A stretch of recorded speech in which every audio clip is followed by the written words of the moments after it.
Ricky Adrian Devgan. Nah, kalau tadi kita udah sempat melihat ya, saya sempat ngobrol sebentar sama Ricky.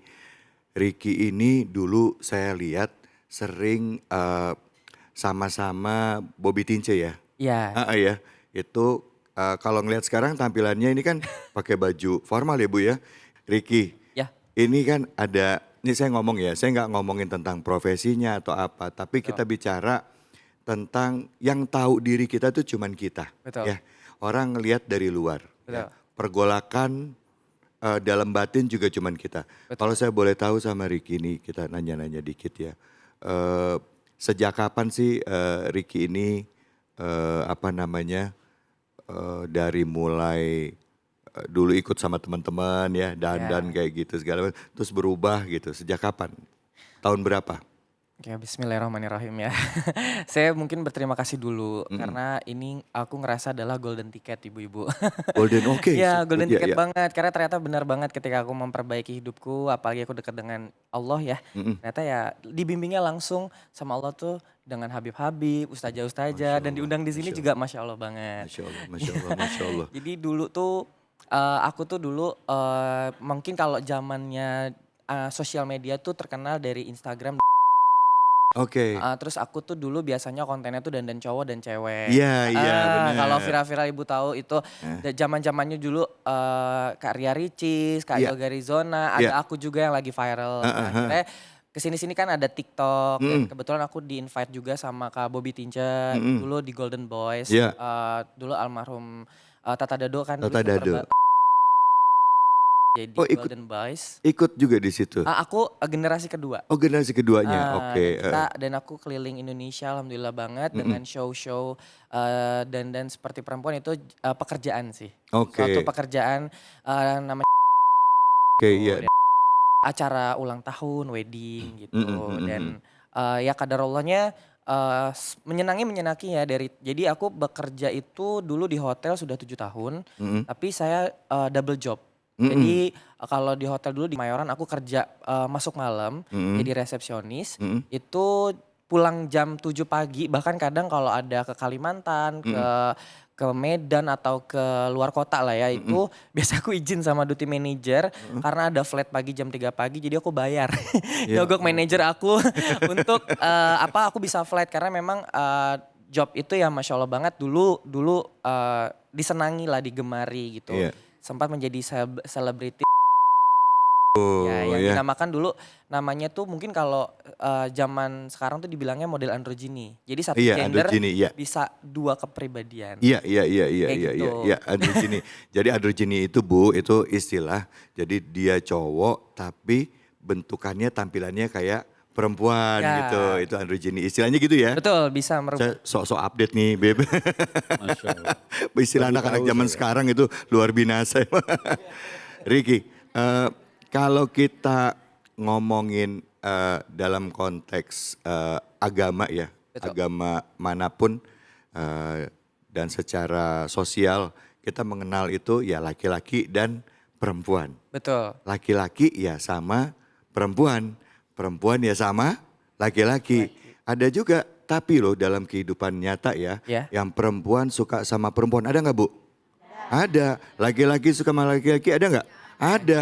Nah, kalau kita ngomongin soal Ricky ini, kita mau belajar dari Ricky. mhm, Kalau ada orang yang dari kecil ngerasa ya bawaannya, aku tuh misalnya dia laki-laki, dia ngerasa aku tuh bukan laki-laki. mhm, Aku tuh sukanya sama, kalau laki-laki normal kan sukanya sama perempuan. perempuan. Tapi aku tuh sukanya sesama laki-laki dari kecil karena diriku merasa saya perempuan. Nah, itu susah struggle-nya. Ada yang kayak begitu. Betul. Atau juga kebalikannya perempuan. Saya ada orang yang saya kenal, itu nggak gampang begitu. Mau hijrah takut-takut. Bener nggak Bu? Iya aja, emang pernah ngalamin. Mau hijrah itu takut, takut salah. Mau sholat bingung. Betul. Kalau yang laki-laki udah dandan ke perempuan-perempuanan, dia bingung. Sholatnya pakai mukena apa enggak? Iya bener bener. Gitu ya. Ini benar, ini benar. Nah, kalau dari sisi Ricky sendiri boleh cerita enggak? Ya, kalau sisi aku sendiri ya, mungkin aku di sini sekarang malah menjadi konsultan penyimpangan seksual. Iya, Maksudnya tuh kita harus menerima bahwa ini adalah akhir zaman. gitu. Dimana orang-orang yang menghalalkan hal yang diharamkan oleh Al-Quran itu memang nggak boleh.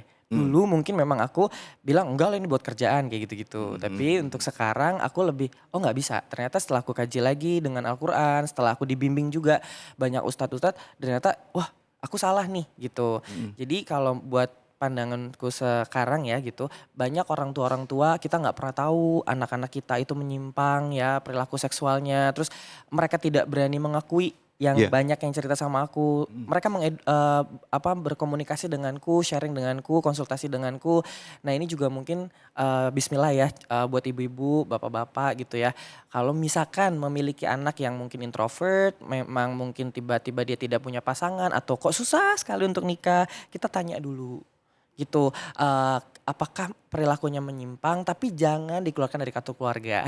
Iya, iya, iya. Karena banyak-banyak itu pada ketakutan mengakui orang tua. Karena kan kalau zaman sekarang itu mental health-nya sangat besar banget ya. Kalau ditanya kapan nikah, wah udah drop tuh. Pasti anak langsung nggak mau di rumah. Pasti mau langsung kerja di luar kota.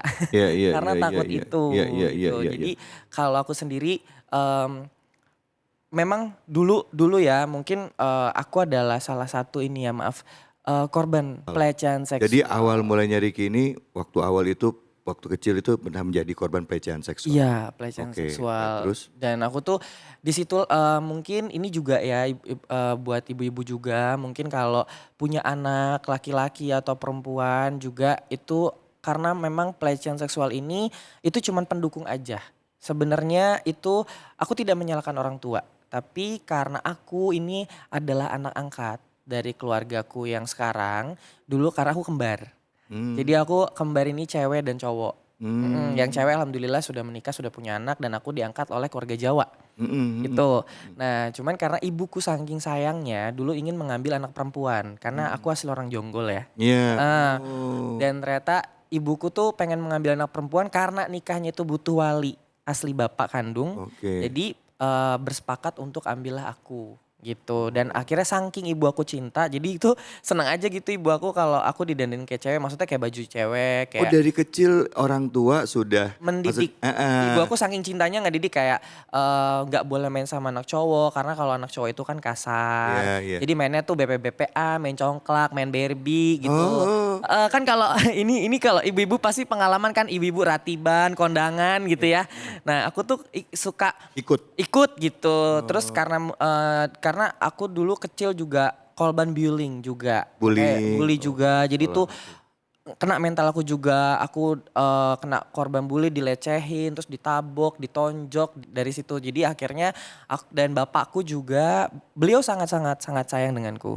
Cuman beliau agak tidak menunjukkan aja, lebih ke biasa aja Mas. Tapi sayangnya tuh tindakan aja. Jadi aku ngerasa kurang figur dari seorang ayah. Mhm. Jadi aku melampiaskan itu ke laki-laki. Hmm, Tuh. jadi merindukan figur ayah, ketemu ada laki-laki dewasa, Betul. ngerasa nyaman. Betul. Dan kebetulan laki-lakinya ini juga sama-sama apa dia ngerasa juga dia juga punya kelainan Iya, penyimpangan juga. memang memiliki kelainan Udah penyimpangan. akhirnya yang anak-anak kecil butuh bimbingan akhirnya jadi ke bawah. Terus Betul. lingkungan pergaulannya juga di situ-situ juga Lingkungan pergaulan dari Ricky. sebenarnya kalau mungkin kalau dibilang kecil itu menurutku nggak ada ya, Mhm, penyimpangan seksual dilahirkan jadi penyimpangan seksual itu tidak ada. nggak ada, oke. Tidak ada sebenarnya. Itu kalau ada beberapa yang konsultasi denganku tapi ini rasa ini udah ada, ya kita Mhm, lawan, itu setan gitu. oke. Kalau sekarang,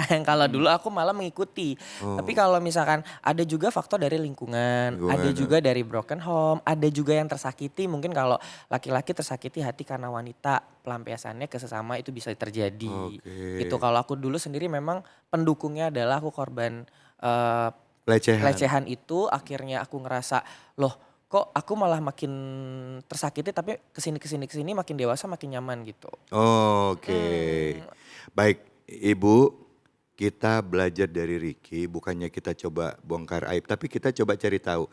Karena permasalahan ini bisa jadi ada di lingkungan terdekat kita.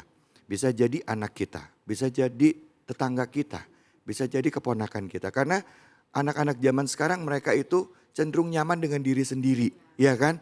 Jadi nutup, ya betul kan? betul. Ternyata dia di luarnya dia ngerasa lebih bebas jadi diri sendiri, ya kan gitu. Padahal harus ada orang tua yang selalu bisa dampingin anak ya. Betul. Cerita kadang-kala apalagi kalau misalnya korban pelecehan seksual, takut loh cerita Bu. Takut mau ngomong itu takut, ya gitu. Betul. Nah, titik baliknya. Karena saya udah ngelihat cerita udah, ngelihat dandan juga udah pernah, ya kan? Jadi drag queen udah. Kapan titik balik seorang Ricky sehingga akhirnya oke, that's it. Ini dia waktunya harus berubah. Masya Allah, Bismillah ya. Jadi titik baliknya itu aku memang alhamdulillah banget ketika aku berhijrah. Ustadz Ahilman Fauzi. Ahilman Fauzi. Ya. Oh yang quote-quote-nya beredar viral Iya itu. betul. Jadi aku waktu dulu nangis-nangis gitu ya. Jadi titik baliknya tuh dari ibuku meninggal. Ibu. Jadi alhamdulillah gitu ya. Aku sebagai anak tuh jadi anak yang jujur. Jadi mau aku penyimpangan seksual pun aku jujur ke ibuku karena aku kurang dapat figur dari seorang ayah gitu. Jadi ibuku tidak marah, cuman kayak le kenapa kok gini le gini gitu. Aku namanya orang Jawa kan ngayomin gitu. Nah akhirnya ibuku tuh sebelum meninggal itu nyata banget sedih gitu ya. Ibuku bilang jadi aku berpasangan sama pasanganku ini tinggal di rumah bareng kan gitu. Aku nggak pernah mabok, aku nggak pernah ngerokok, aku nggak pernah bandel, nggak pernah alhamdulillah. Cuman kayak kurang figur bapak aja. Terus ibu aku sebelum meninggal 3 bulan bilang kalian berdua jangan berpacaran. Kalian berdua itu fitrahnya laki-laki, jadilah adik kakak. Mungkin dulu kalau aku belum bisa dibilangin marah, nggak terima. Tapi nyata 3 bulan kemudian ibu aku meninggal, baru aku sadar, wah hancur berkeping-keping tuh. Berkeping-keping bahwa ternyata apa yang diucapkan oleh Ibu. ibu itu benar banget. Dan kalau ditanya kenapa bisa hijrah, bukan aku orang yang baik. Mungkin doa dari seorang ibu yang tulus Allah. dan sekaranglah dikabulkannya. Ini juga karena rahmat Allah. Jadi temenku yang dulu umur 19 tahun, kita lagi zaman-zamannya duniawi, senang mencari pergaulan, lebih terkenalnya tuh mencari hal nikmat dunia. Ternyata mereka meninggal gitu. Dan aku, ibuku, ada nama temanku, ada Mame, ada namanya Sofi gitu. Kita dulu foto-foto bahagia bareng, tapi ternyata mereka meninggal dan aku mikir setelah ini endingnya siapa kalau nggak aku. Jadi pada akhirnya akulah yang mengsodakokan subuhkan mereka, mengamalkan sodako infak untuk mereka. Ya Allah. Gitu. Dan Masya Allah. yang Kak Hilman ngajarin aku gini, aku bingung waktu itu ya, gimana caranya memperbaiki kehidupanku yang sudah berantakan ini gitu. Iya, iya. Nah Allah tuh menguji kita sesuai dengan apa yang kita sukai. Iya. Mungkin setelah ibuku hijrah hawa nafsu itu tidak terjadi, aku sudah bisa menahan. Ujian kedua adalah hedonisme, kesombongan diri. Aku sombong, dulu aku sebagai manajemen artis, aku juga kerja di stasiun TV juga, beberapa stasiun TV juga jadi manajemen, jadi agency. Dan aku menggampangkan sesuatu dan akhirnya aku punya hutang 2 miliar sama investorku dan itu wah saking besar sampai nggak tahu mau gimana. Tapi kadarullah ketika kita memang niat, jadi aku waktu itu masuk pondok pesantren di Lirboyo, di sana juga dibantu sama fans namanya Ija. Tapi sebelum ke pesantren aku kena mental health, sempat mau melakukan Selesai. bunuh diri lah ya gitu. Selesai dulu. Dan ternyata ada namanya Mawar, Ustazah Mawar ke Lampung diobatin sama Kak Hasan. Lalu di sana terus ke Pondok Lirboyo ketemu sama Gus. Gus bilang ketika kamu memiliki kesalahan, kamu wajib meminta maaf.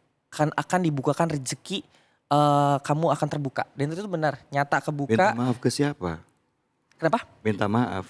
Minta maaf kan aku kan punya utang sama bos aku karena takut minta maaf dipidana. sama bosnya. Jadi aku nggak berani ngomong, jadi aku kabur gitu. Tapi akhirnya ketika aku minta maaf dengan bosku, itu benar dibuka rezekinya. Dan aku memperbaiki sholatku, kata Hilman, perbaikilah sholatmu maka kehidupanmu akan diperbaiki Allah Subhanahu Wa Taala. Dan itu nyata selama aku di Lirboyo itu 4 bulan. Jadi aku selama hampir 1 tahun ya di Lirboyo, aku boyong, aku langsung ke kampung Inggris, aku sodako subuh tuh tiap pagi. Pokoknya aku memperbaiki sholatku tuh, ibadahku, tahajud, duha, baca surah wakil dan yang lain. Aku di dalamnya itu karena aku mikir gini, aku punya utang besar nih, nggak tahu gimana ngeluarinnya. Aku sodakoin subuh, ya Allah berikan jalan hamba ke Amerika. aku kerja di Amerika. Nggak nyangka banget. Dan disitulah malah aku ketemu Islam bukan di negaraku. Mungkin ini circleku kali ya, Bib Ustadz. Circleku adalah penyimpangan seksual semua, begituan semua. Jadi ketemunya begitu. Nah ketika di Amerika itu kan terkenal penyimpangannya banyak. Iyalah. Aku nggak ketemu. Karena niatku adalah bayar hutang, aku lillahi ta'ala karena Allah ta'ala. Dan sholat tahajudku lebih baik di luar negeri kemarin. Makanya pas kemarin minta pulang ke Indonesia. Jadi sekarang nih dulu senang bermaksiat kakiku ya. Kalau sekarang tuh kalau gak sholat 5 waktu di masjid itu sedih malah nangis. Gitu. Kayak itu sih titik baliknya tuh di situ. Masya Allah Muhammad. Baik Habib, kira-kira bagaimana Habib? Apa yang Habib mau nanya atau Habib mau menanggapi, silahkan Habib. Iya mungkin, nanggapi dulu. Jadi bismillahirrahmanirrahim. Pertama saya ucapkan jazakumullah khair, barakallahu fikum kepada Mas Riki yang luar biasa. Tadi perjuangannya ibu-ibu sekalian kita dengarkan. Nah yang kedua saya ingin menanggapi. Yang pertama adalah pelajaran yang bisa kita ambil. Bahwa pendidikan pertama itu di rumah. Gitu ya. Al-ummu madrasatun. Ya, kata para ulama, ibu itu adalah sekolah yang pertama. Gitu ya. Tadi kita lihat, ya ini buat pelajaran kita ibu-ibu dan sebagainya. Bahwa kalau kita punya anak, kalau perempuan ya jadikan perempuan. Jangan tadi ya misalnya di ini kan. Jadi sebenarnya bukan kesalahan Riki gitu ya, tapi dari banyak hal. Jadi ibu. Yang kedua apa? Ketidakhadiran ayah. Dalam kaitan memberikan kasih sayang, perhatian, ngajak ngobrol. Bapak itu bukan hanya kerja doang kerjanya. Tapi juga harus hadir untuk anaknya. Ya berikan kesempatan jalan sama-sama, misalnya makan sama-sama. Itu akan membuat anak itu merasa lengkap. Gitu ya. Kalau dia lengkap kasih sayang di rumah, dia nggak akan nyari di luar. Gitu ya. Itu nomor satu. Yang kedua tadi kita juga dapat pelajaran tentang lingkungan. Ya. Dikatakan almar'u ma'adini khalilih. Kata baginda Rasul SAW, manusia itu tergantung agama teman-temannya. Kita lihat tadi dari Riki. Ya, ketika awal temannya yang ngebully, temannya yang jahat, yang temannya yang nauzubillah sampai terjadi dilecehkan seksual segala macam. Akibatnya apa? Beliau korban. Gitu ya. Kenapa? Karena lingkungan yang nggak baik. Tapi kemudian apa yang terjadi setelah beliau pindah dari lingkungan yang tidak baik tadi, ya, ke Lirboyo, ketemu dengan guru, ya Hilman, ada Gus, ada siapa tadi ya disebutkan, ustazah dan sebagainya. Apa yang terjadi? Berubah. Tidak ada kata terlambat untuk tobat. Ya, ingat manusia itu dikatakan inna nafsa la'ammaratum bisu. Ya, hawa nafsu manusia itu selalu cenderungnya ke keburukan. Maka caranya apa? Teman-teman yang baik. Ya, ketika lingkungan baik dan sebagainya, akhirnya kemudian beliau berubah jadi baik. Dan yang terakhir tadi dikatakan ini juga pelajaran buat kita. Kita kalau misalnya dari diri kita sudah berusaha untuk baik, kita niat baik, ya kemudian kita berdoa sama Allah, berusaha untuk baik. Hatta tadi beliau katakan di tempat yang mungkin sarangnya kerusakan, itu Allah jaga beliau. Malah nggak nemuin yang namanya buruk di tempat kita yang orang sholat dan sebagainya, malah nemukan. Kenapa? Karena tadi beliau berusaha untuk berbuat baik, maka Allah itu akan memudahkan. La yughayyiru ma biqaumin hatta yughayyiru ma bi anfusihim. Allah tuh nggak akan ngubah satu kaum sebelum kaum itu berusaha berubah. Demikian mungkin 3 pelajaran. Terima kasih banyak Habib. Silakan Ustaz. Baik, Masya Allah dari cerita dari Mas Riki ini luar biasa, jadi pelajaran berharga buat kita yang ada di studio dan pemirsa yang ada di rumah. Tadi menyampaikan apa yang disampaikan oleh Habib Nabil terkait persoalan lingkungan. Jadi saya pernah mendengar dari kata saya punya guru, majalisul khair taj'aluka khair wa in kunta minal asyrar wa majalisus syar taj'aluka syar wa in kunta minal akhyar. Perkumpulan yang baik, berteman dengan yang baik, duduk di tempat yang baik akan menjadikanmu menjadi orang yang baik walaupun kamu belum baik. Sebaliknya, wa majalisus syarr taj'aluka syarr wa in kunta minal akhyar. Perkumpulan yang buruk, berteman dengan orang yang buruk, duduk di tempat yang buruk akan menjadikanmu menjadi orang yang buruk walaupun sebenarnya kamu orang baik. Jadi kalau kata Nabi, berteman sama tukang minyak wangi itu bakal kecepretan wanginya. Nah ketika Mas Riki hari ini sudah berada di lingkungan yang Masya Allah bergaul dengan Ahilman tadi ya, duduk bersama para orang-orang soleh, insya Allah jadi orang soleh. Begitupun ibu-ibu semua Amin, amin.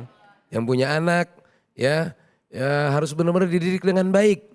Ya, duduk dan berkumpul dengan orang yang baik, berteman sama yang baik, ya seperti duduk di majelis ilmu, ya ke masjid, ya ke musola untuk melakukan sholat dan lain sebagainya. Jadi lingkungan itu sangat mempengaruhi sampai ada seorang ulama besar di Mekah ya mengatakan kepada anaknya, "Hai anakku, kalau ke masjid harus sama aba."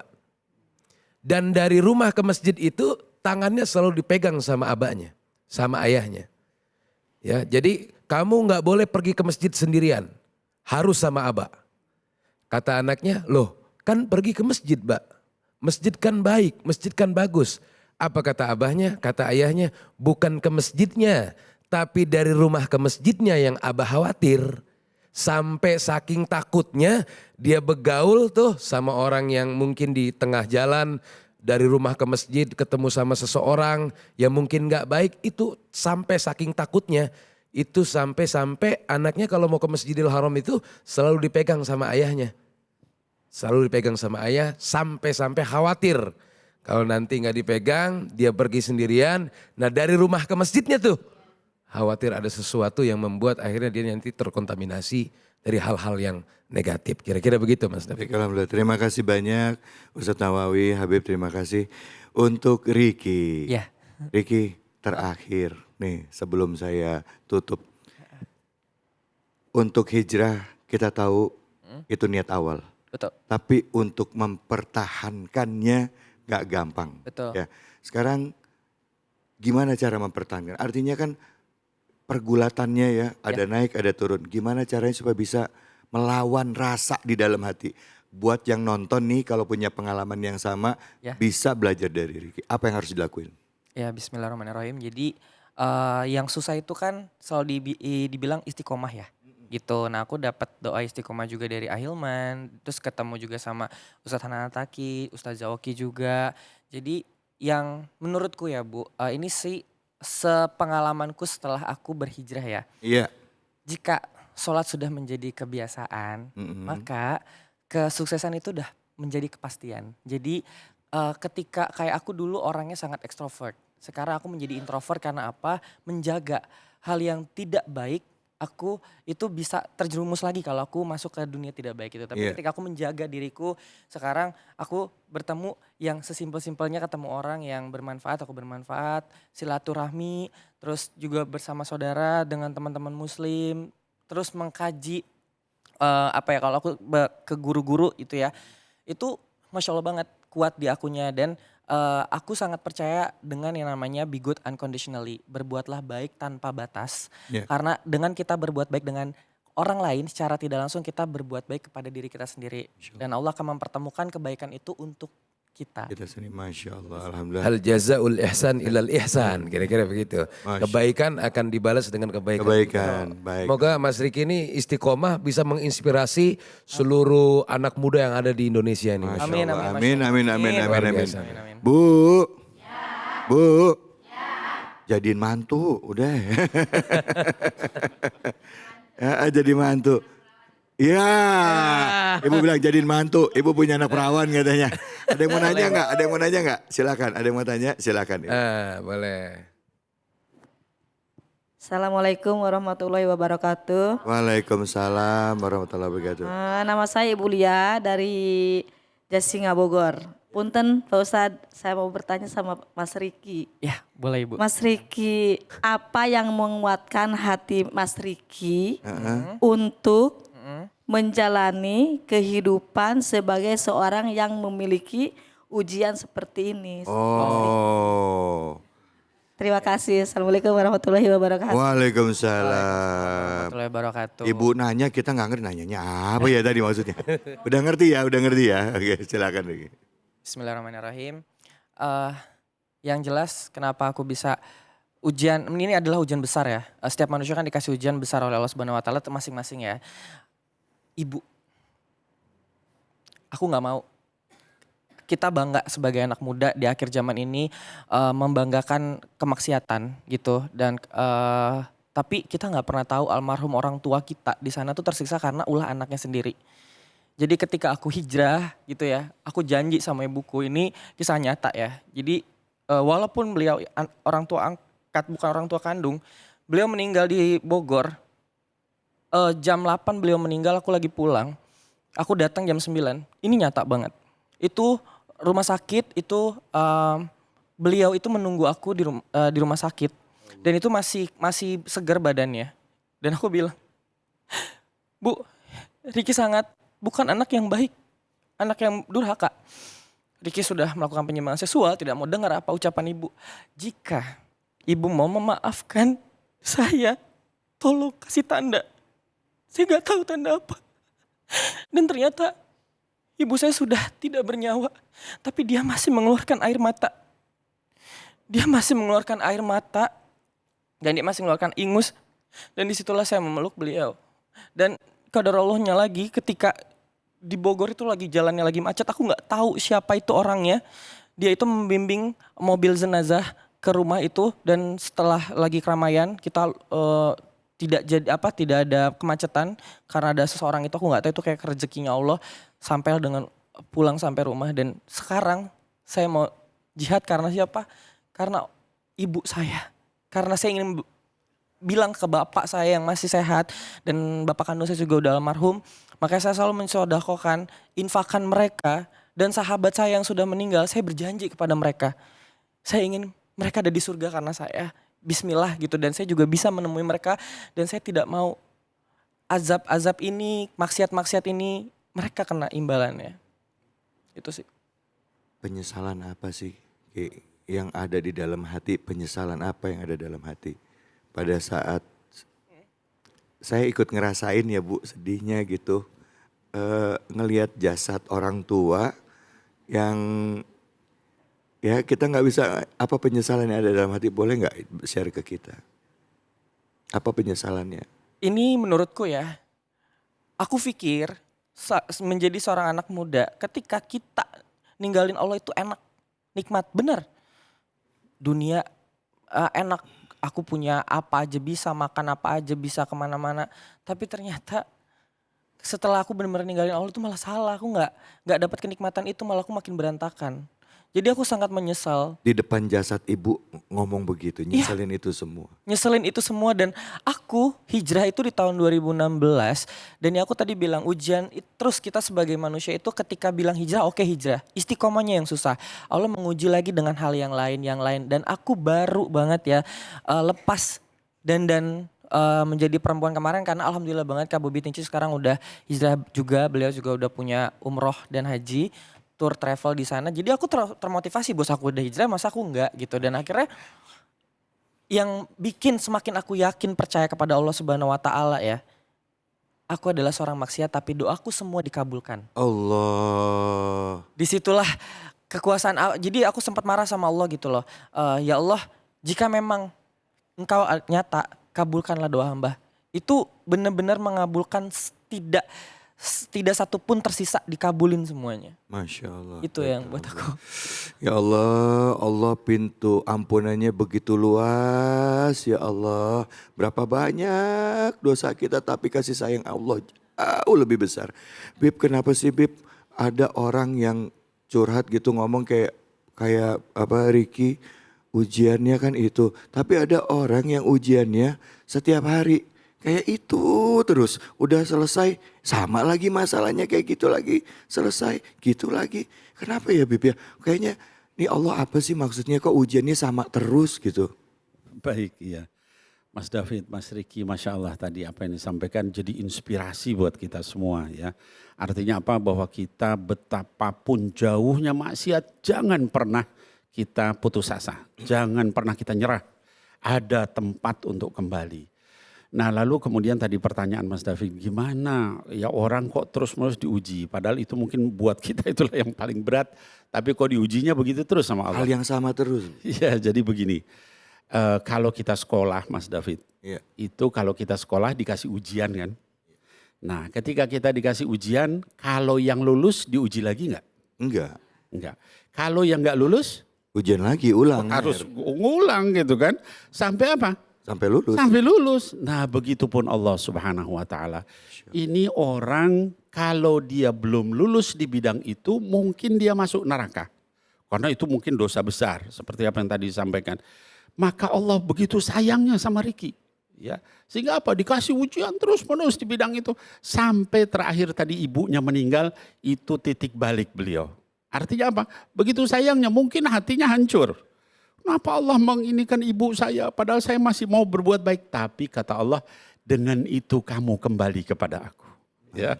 Nah seringkali kita suuzon sama Allah. Kenapa begini, padahal disitulah Allah itu sayang sama kita. Dan gak ada yang lebih sayang kepada kita kecuali Allah. Demikian Mas David. Allahu Akbar. Terima kasih banyak Habib. Terima kasih banyak Ustaz Nawawi. Makasih banyak ya Ricky udah hadir. Sama-sama, Mas Terima kasih sudah menginspirasi kita semua. Dan juga buat semua pemirsa iNews dimanapun saja berada, kita belajar dari Ricky. Dan memang hal penting tadi guru kita sudah menyampaikan apa yang kuncinya adalah istiqomah. Bagi orang tua doakan terus anaknya. Karena doa itu insya Allah akan dikabulkan. Tidak hari ini, besok. Tidak besok diganti dengan yang lebih baik. Insya Allah jangan kemana-mana, tetap di sini di Cahaya Hati Indonesia.